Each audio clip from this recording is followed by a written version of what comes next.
Here I have CAVION Base 5.0, and today I'm going to show you how to enable Google Backup feature on this device. So firstly, you have to open Settings, then go to the System section, Backup.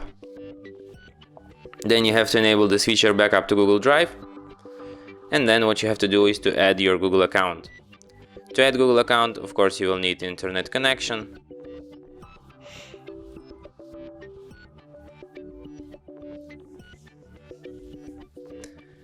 Here you have to enter your email or phone number.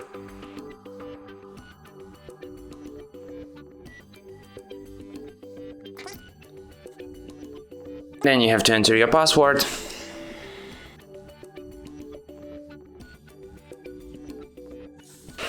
Tap Next.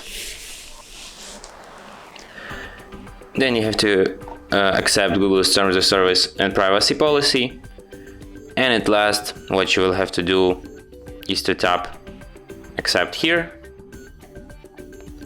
And after that, your device will be ready to the backup. And that's it. Thanks for watching.